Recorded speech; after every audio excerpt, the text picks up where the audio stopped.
Hi everyone, it's Miss Richmond. This week we will be talking about the Holocaust and Japanese internment, which were two types of widespread persecution taking place during World War II.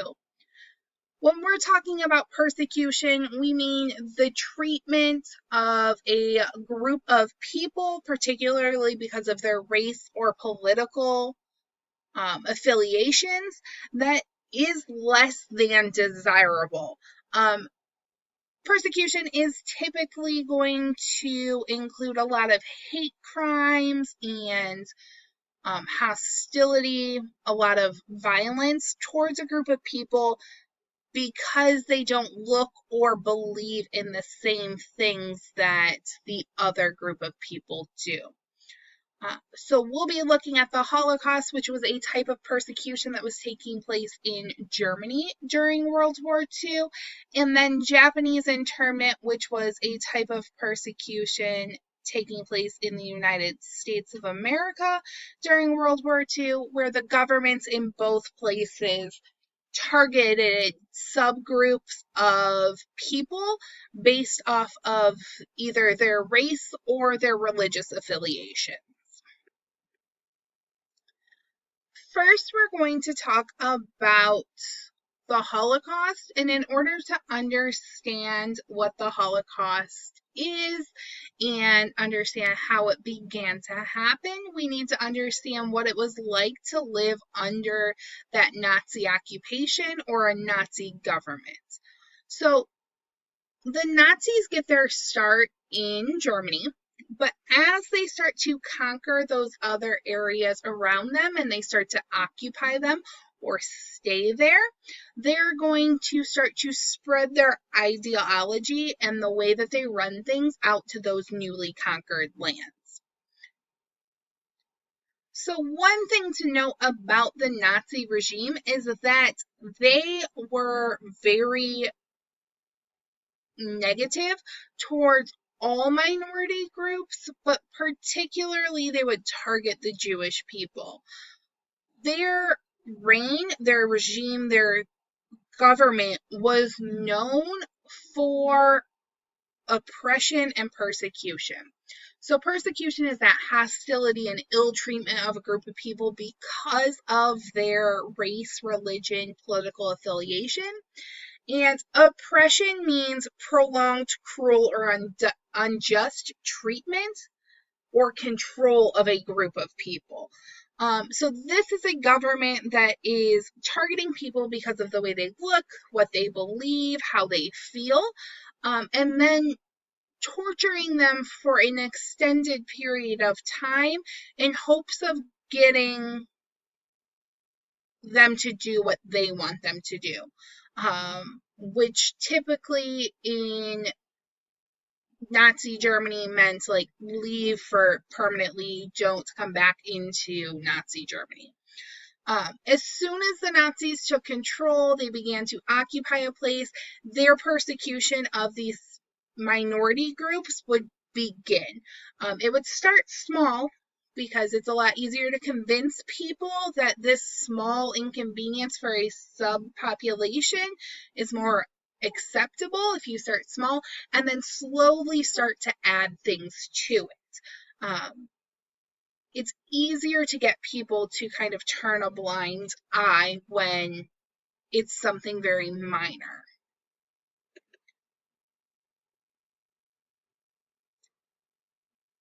So the Nazis are going to come to power in the early 1930s. In 1933 to 1938, the Nazi Party is going to enact over 400 anti Semitic laws, and that's going to take place in all places of German occupation. Anti Semitic means that you are against Jewish people. So these are 400 laws specifically targeting the Jewish population, and they're meant to limit everyday Jewish life. These laws start off with small laws, and they begin to grow from there to really limit what it was that Jewish people could do in Nazi Germany. On no On April 7th, 1933, the law for restoration of professional civil service would be enacted. This meant that Jewish people could no longer work in the civil service sector of German or German occupied countries. With the law for the restoration of the professional civil service, it meant that Jewish people and other minorities were not able to hold positions of being teachers, professors, judges, or any other position that could be considered a government position. This was the first step that they took in order to start taking away jobs that paid decent salaries to people from Jewish people. Once this was enacted, they would start to push forward more and more laws that would make it so that Jewish people and other minorities couldn't be lawyers or doctors, tax consultants, bankers, musicians, notaries, actors, anything that would bring in a income and anything that would allow them to live a lifestyle that could be considered slightly luxurious or just even getting by in a comfortable manner. About 2 weeks after they would issue the law stating that Jewish people could no longer work in the civil service, they would enact the law against overcrowding in schools and university in Germany. This law stated that Jews could not make up more than 1.5% of the total enrollment of a school. So all schools in Germany, whether it was kindergarten or a high school or a university, couldn't have more than 1.5% of its student body being Jewish. That means one student out of every 100 could be Jewish, and that's it. Anything more than that, the school would be shut down. We couldn't enroll people of Jewish descent into those schools. So now we've limited their ability to get jobs and provide an income so that their families can eat and have a house to live in. And now we're limiting what sort of education Jewish children and young adults can get. And without an education, it's going to be difficult for those students to get jobs and provide an income and a source of living for their families. So we've started to, the Nazis have started to control their ability to provide for themselves at this point. In late 1935, so we've had about 2 years of these anti-Semitic laws starting to grow. At a Nazi Party annual rally in Nuremberg, there's going to be a new set of laws that are going to be enacted. So there's 2 laws. The first is the Reich Citizenship Law, and the second is the Law for the Protection of German Blood and Honor. So the first law, the Reich Citizenship Law, says that Aryans were Reich citizens. When the Nazis were using the word Aryan to describe people, they were meaning people who weren't Jewish, people who were of European descent and European background. So in the Reich Citizenship Law, they state that Aryans are Reich citizens. The Reich is referring to the Third Reich, which is Hitler's government, so they're citizens of Germany.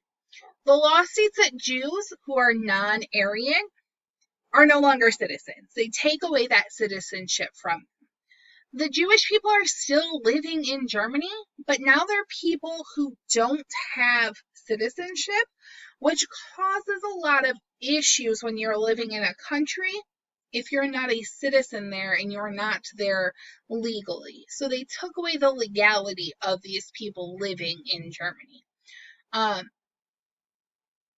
When they enacted this law, they were targeting non-practicing Jews and people who didn't even consider themselves to be Jewish.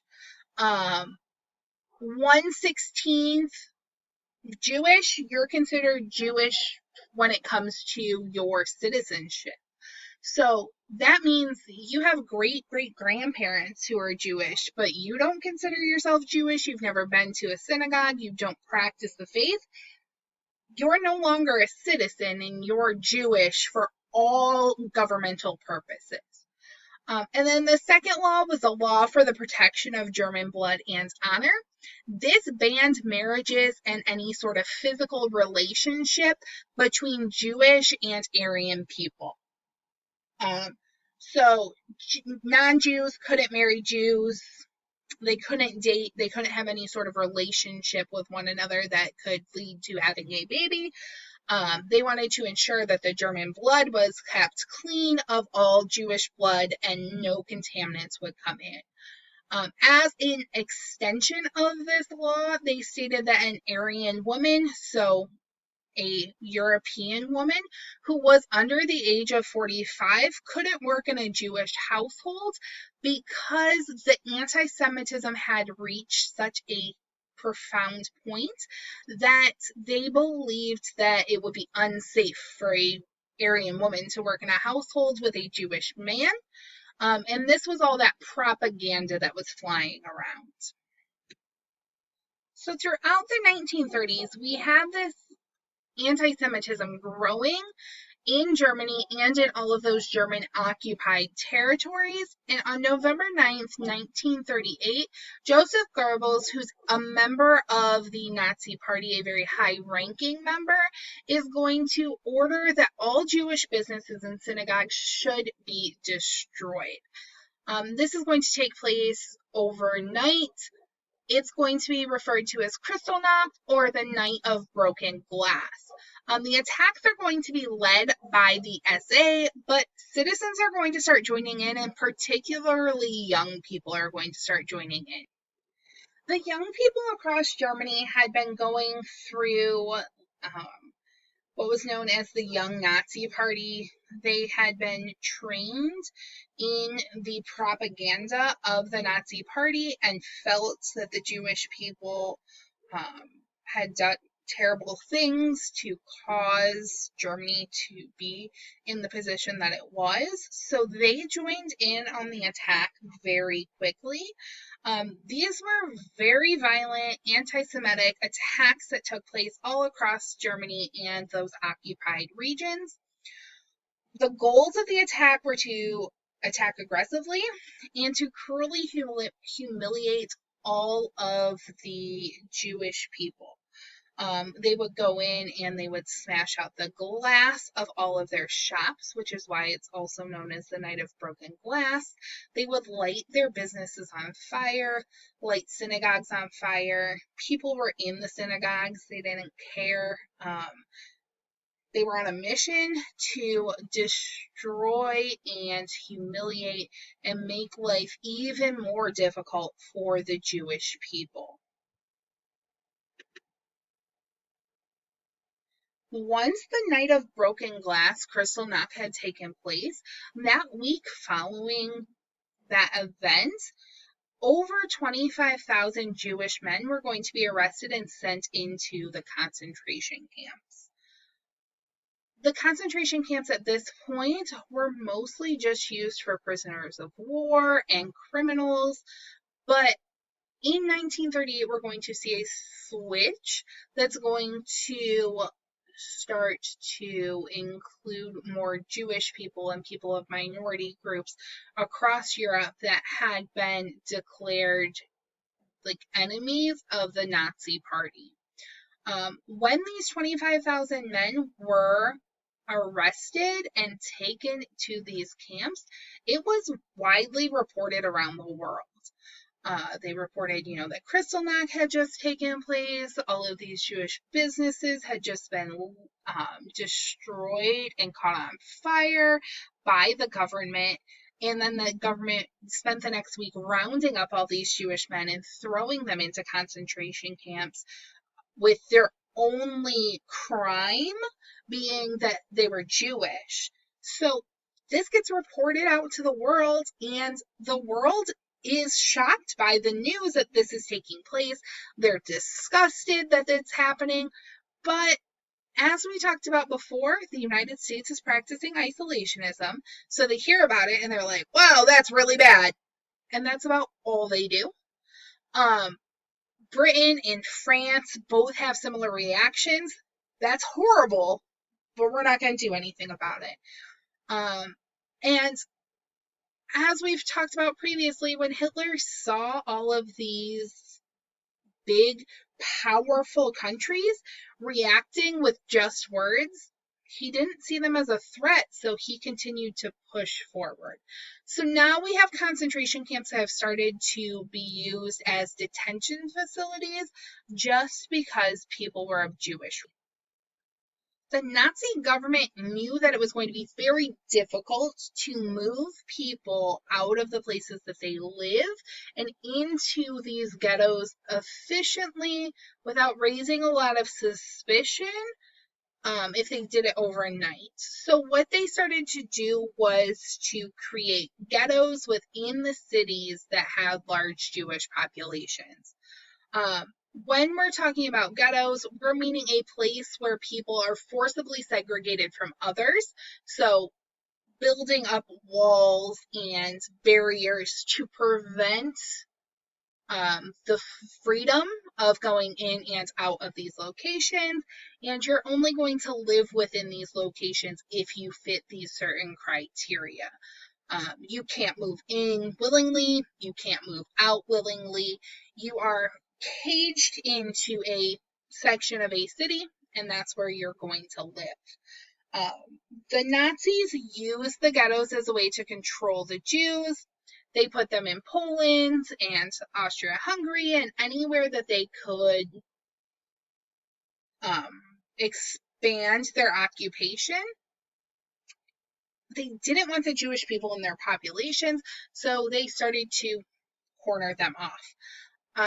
This was thought of as temporary. It was by no means the end goal to just keep the Jewish people within these ghettos, but it was a way for them to come up with a better plan on how to get rid of the Jewish population from Germany.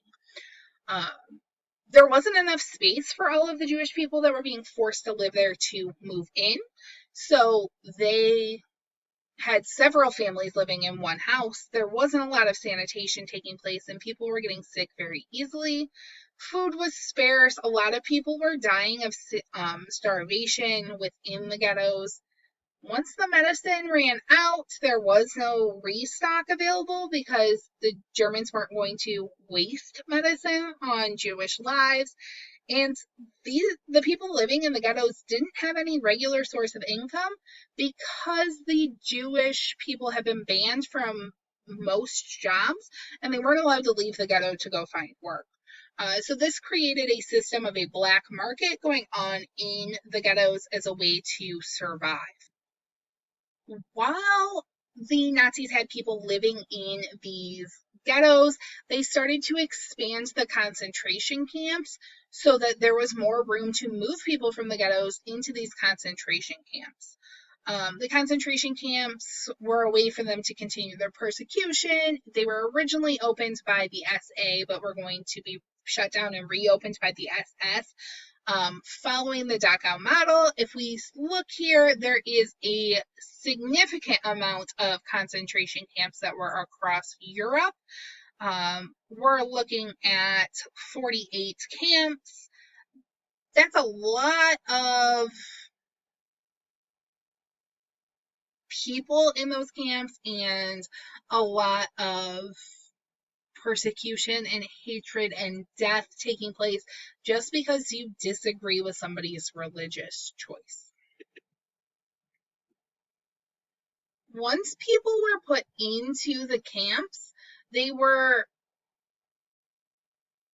put in and forced to wear very specific clothing to mark that they were prisoners of that camp. And as you can see to the right, there are a lot of different triangular badges that would symbolize different things so that you could easily be identified.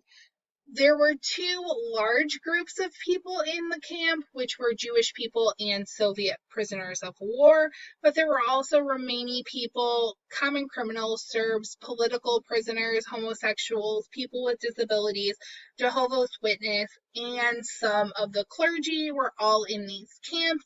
But as you can see, these are not everyday common law abiding European people. These are people who are thought to have different ancestral descents than Europeans, or they are prisoners of war.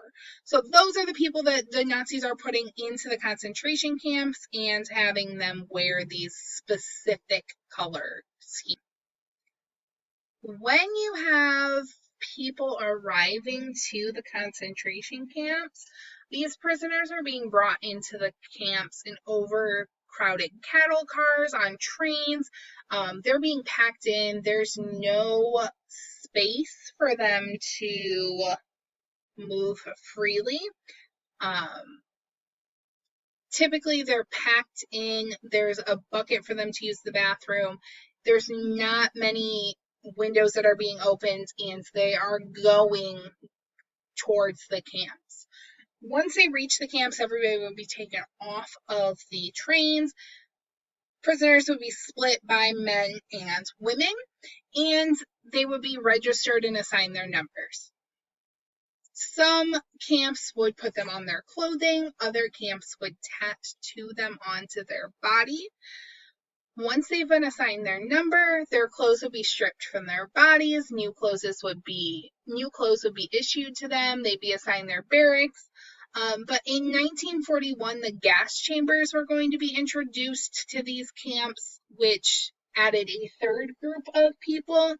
You would have your prisoners that were going to be kept alive because they were useful for the time being, and then you would have your prisoners that you would take to the gas chambers. Many people died in the concentration camps, not just from the gas chambers, but because of the deliberate and purposeful maltreatment of these people, the diseases that were going through the camp, the starvation, the overwork, and then executions that were taking place as well.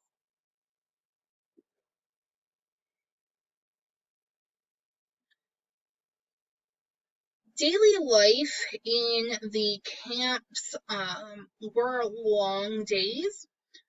Typically, the workday would start at 4:30 in the morning. You would wake up, use the restroom, get dressed, make your bed, clean up the barrack that you were living in, eat breakfast, get all of these things done within about 45 minutes because roll call would get started at 5:15 in the morning. Roll call could take anywhere between 45 minutes and hours because they counted every person twice. And if there were any discrepancies between the first count and the second count, they counted again. And we're counting all people who died over the night had to be drug out by the other people in their barracks so that they can ensure that they were counted, and then the officials of the camp would take them away. But every person had to be accounted for. As soon as roll was over, the prisoners would then march to work and perform their jobs. Their jobs would typically be very labor intensive, and they would work until noon. At noon, they would march back to the center of camp. There would be another roll. After the roll was complete, they would get lunch. In later years, the lunch would be brought to them at their work sites so that they could ensure that more work was being done. And then roll would be taking place as they were working. And then they would continue to work until sundown. Once the sun went down, they would go back to the middle of the camp. Evening roll would begin.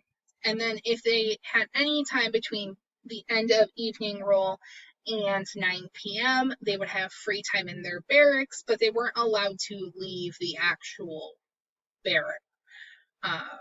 So they had to stay inside. They were fed 2 meals a day, breakfast and lunch. Dinner was not an option because they were trying to conserve food for the military and the people in the army. In 1944, the first concentration camp is going to be liberated or freed by the Allied forces, and they're going to continue to keep stumbling upon these camps through 1944 and 1945. Most of the camps are going to be discovered by the Soviet soldiers, and almost all of the prisoners within those camps were already removed out of them before the Soviets got there. When Auschwitz was liberated, there were only 7,000 inmates left in the camp. 180 of them were children who were left to die there after being experimented on by doctors throughout their time at the camp. 60,000 prisoners were discovered in Bergen-Belsen by the British. 13,000 corpses were just left laying on the open land. Another 10,000 were going to die very quickly from typhus and malnutrition. The British took care of burying all of those bodies and ensuring that they were, placed underground and not left to rot on the surface. And Colonel William W. Quinn of the United States 7th Army said when he was in Dachau, there are troops found sights, sounds, and stenches horrible beyond belief. Cruelties so enormous as to be incomprehensible to the normal mind. So he's saying that it was so terrible there that most people can't even imagine what those men found when they got to these camps. It was so bad that as a normal person, your minds can't even imagine it or wrap around what was taking place there because it was so awful.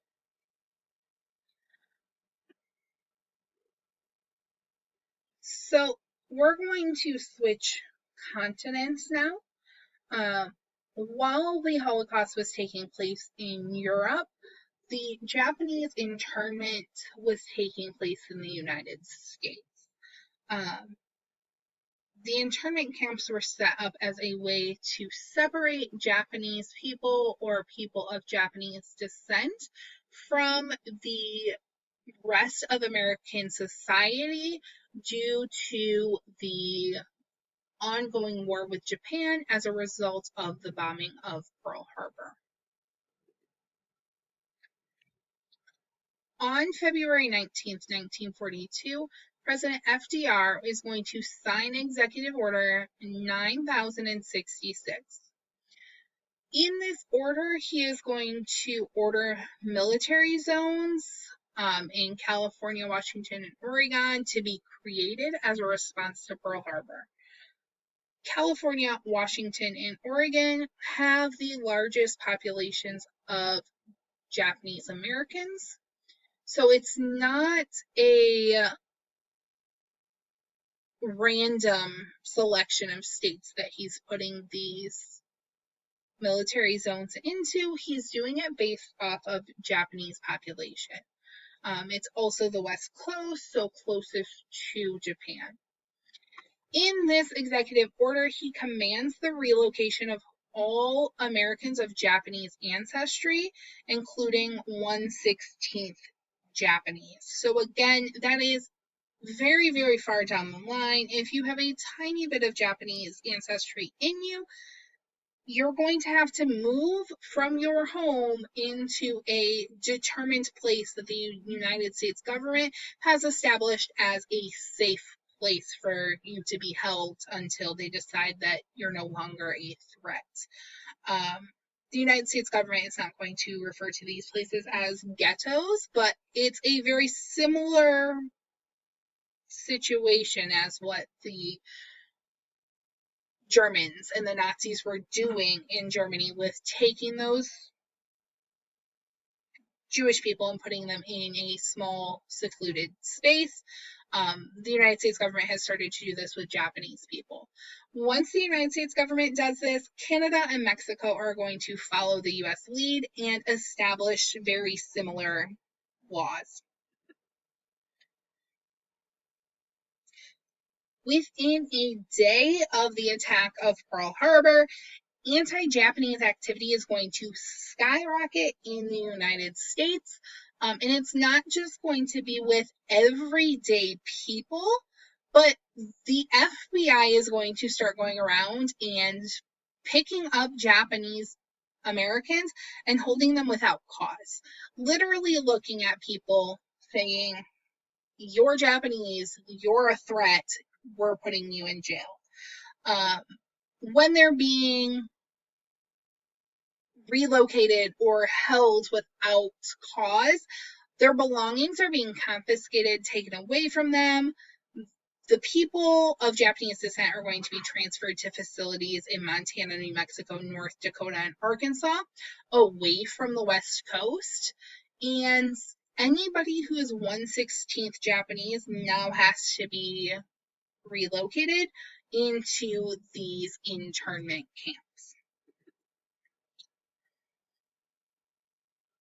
When the Japanese get to these internment camps, there is work being offered to them, but workers are not going to be paid more than the lowest ranking U.S. Army private.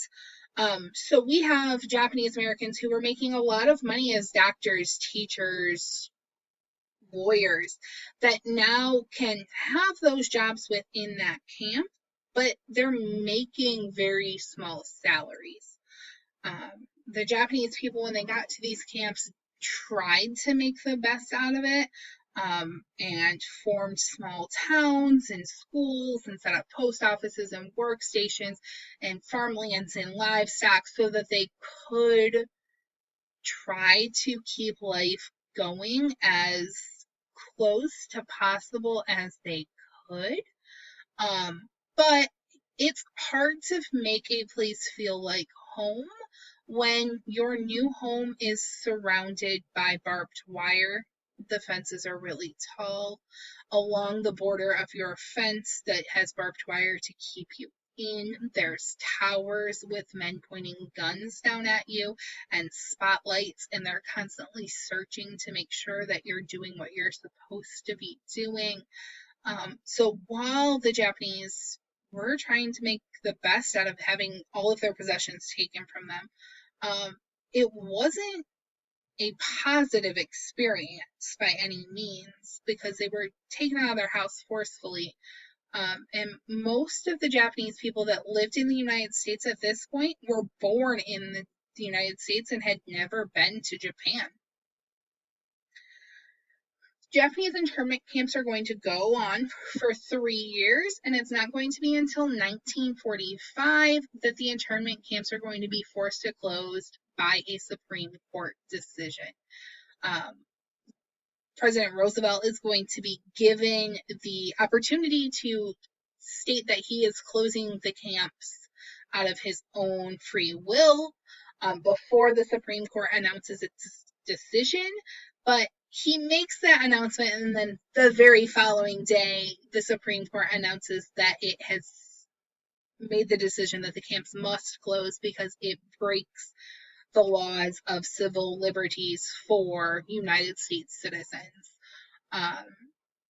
In 1988, Congress is going to issue a formal apology, and they're going to pass the Civil Liberties Act, which is going to award 20,000 people to each, or $20,000 to each of the 80,000 Japanese Americans who were in those camps and were still alive as a reparation or a payment for the very poor treatment that they endured. However, most of these people, once they were able to leave the camps in 1945, there was so much anti-Japanese stereotypes going around and hatred that the amount of money that was lost over the course of a lifetime and having to rebuild a life was far exceeded the $20,000 that the United States government issued to each of these Japanese American citizens.